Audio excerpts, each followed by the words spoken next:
which I can speak about freely because it's nothing to do with me. All I do is maintenance and delivery. I looked for and found the right musicians. I worked with 3 marvelous musicians on the stage. We looked for and found songs that are as powerful as anything I ever sang in the past. It's the context of the past that makes people think that those songs were somehow the only ones, if somebody's stuck in the 60s.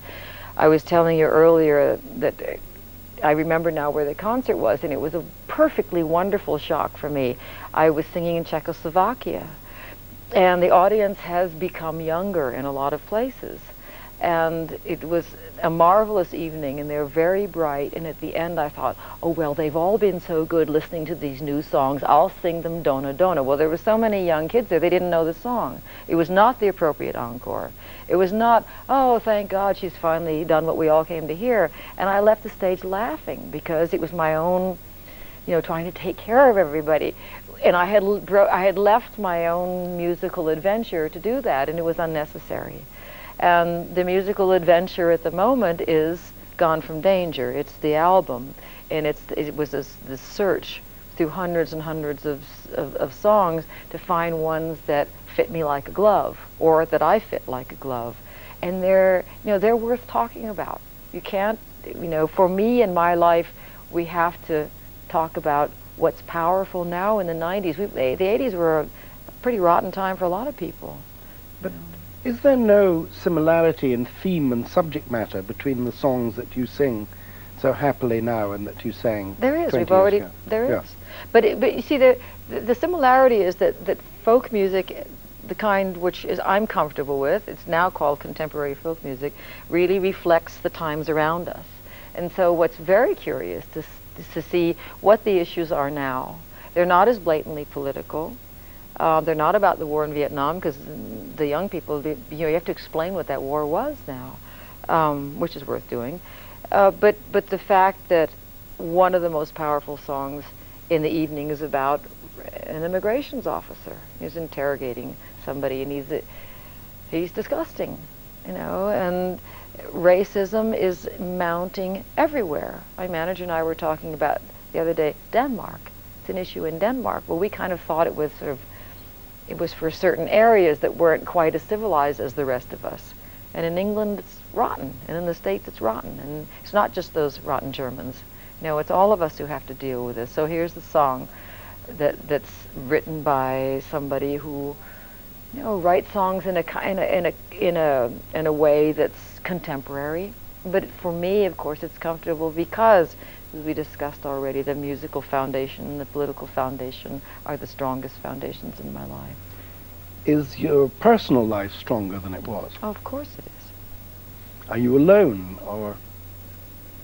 I live basically alone, but I certainly feel much less alone than I felt for the rest of my life. My son's there a lot, and I have friends who are very, very good friends now who are with me. And when I travel with a family of people.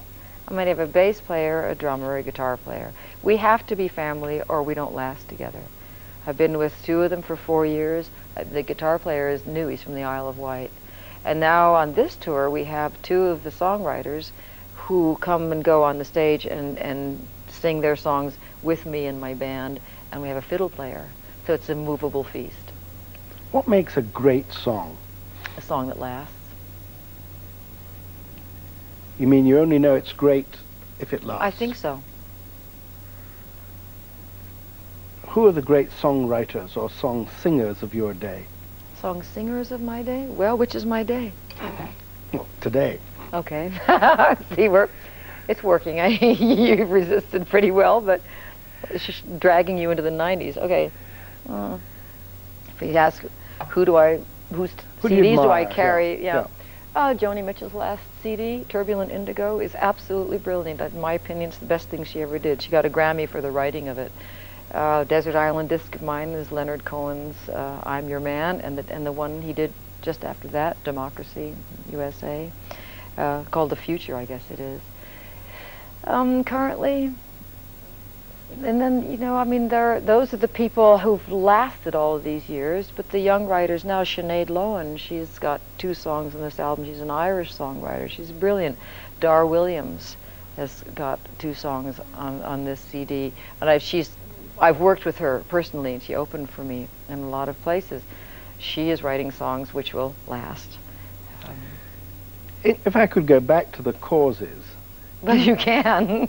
You have to. Do you feel that you made a difference? I mean, you never stopped. You went from one cause to another. Right. Okay. Here's what I'll do with that question.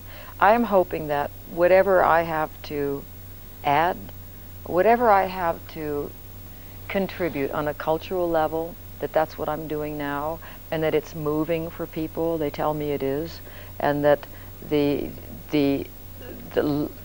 level of sharing that I do now, this is also a cause. I mean, you can say that it was a radical decision for me to decide to do music. Isn't that goofy, since this voice is what it is? So that culturally what I'm doing now is in effect a cause. I mean, there's enormous resistance. Somebody like yourself really thinks of me back then. And all of those causes that I did, this is just one more, is trying to present my musical self. And I know that I represent 35, 40 years of history. That is wonderful. I'm proud of it. And I refer to it in a concert in one way or another. And again, I mean, there are people, Marian Anderson, Kathleen Ferrier, Burling. These people didn't have any political statements to me, but they formed my spiritual and political background for my life and what I did. So I'm thinking, can I do that, for people as well? In understandably concentrating on your musical personality and work today, you're not, however, denying the effect of your musical past, which knocked people over by the hundreds of thousands. Have I denied it for a moment? No, not at all. As I said, I am enormously proud of it. There's something very special, it seems to me, about one person, one woman, one voice, and one instrument. Yeah. Something very simple and direct in that has characterized, in spite of the group of musicians you travel with now, the essence of what you're doing. First of all, I have two comments. One is I'd like to give you a ticket to my concert in London, just so that you can have, I have no idea what your response would be to that. The second is that when I went back to Czechoslovakia after I'd sung in Czechoslovakia when President Havel was a dissident. In fact, we have a picture of him carrying my guitar into the theater. And there was a huge row, and there were hundreds of policemen, and there was, almost a riot and so on. Then I went back a year later, and he was president. And I sang the same song for him both times, and it was not even with a guitar. It was unaccompanied and moved away from the microphone. And of course, that was, for him, the most powerful. And when I saw him after the concert, he was sitting in this little cafe he likes, and he was writing an essay about the power of the human voice over technology. So what you're saying, I think, is the absolute purity and directness of the human voice, or whatever I am when I do that alone, is enormous. Yeah. How do you get on? Were you a good mother? How do you get on with your son? Those are two different questions. I thought I was a wonderful mother. I know I'm a better mother now, and I get on beautifully with him. He just spent a week with us in France. And, what makes you laugh? Just about everything, as you might have noticed. Didn't always, though, did it? No. Took some work. Are you relaxing in your work, or do you relax outside your work? Both.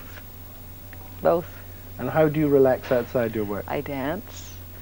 I collect the eggs from my little chickens on my micro farm. I go camping. I walk.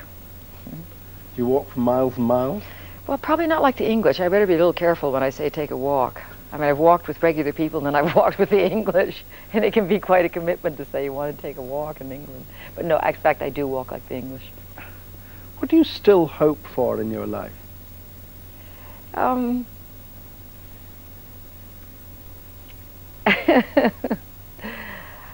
To continue on this path for a while right now. I don't want to, I don't have I've done a lot. I don't have enormous dreams to realize at the moment. Be with my son some more. Camp in the snow. That's a good one. Go camping in the snow with my son. What do you fear still in your life? I don't spend much time being afraid now. If you had to speak to somebody who still suffered the phobias that you suffered when you were younger, you've dealt with this already, but tell us again, what would you say to them? How would you give them strength? I would say that what I had heard before I took the big dive was that nothing I would do when I was on that deep and threatening journey would be as frightening as my life as I had already known it, and that was true. So you said jump, dive. Yeah. You might want to put on some water wings. You know, if you have to find the right person to work with, or it could be a disaster. But they exist. You have to look and find them. Was it one person who helped you through this period? You really going to stay on this subject? You know the English are going to say, good God, if you could just shut up about that bloody therapy. Every American I've ever known's in that bloody therapy. Why are more Americans in therapy than the English? What do you laugh at? Sorry? Why are more Americans in therapy than English? What is it about therapy that brings on Americans and puts I don't know, off but the I'll English? tell you something. If the royal family had gone into family group therapy, they wouldn't be where they are now. How do you want us to remember you? Right now, I'd like you to remember me as... That's quite a big question, because it's a Well, I'll give you two life. answers. I'll give you the first one that came to my mind. I'd like you to remember me as slightly silly. It's very important, because people have this thing that I'm so serious. Actually, I never was, and I certainly am not now. And that I took other things seriously. I took the serious things seriously.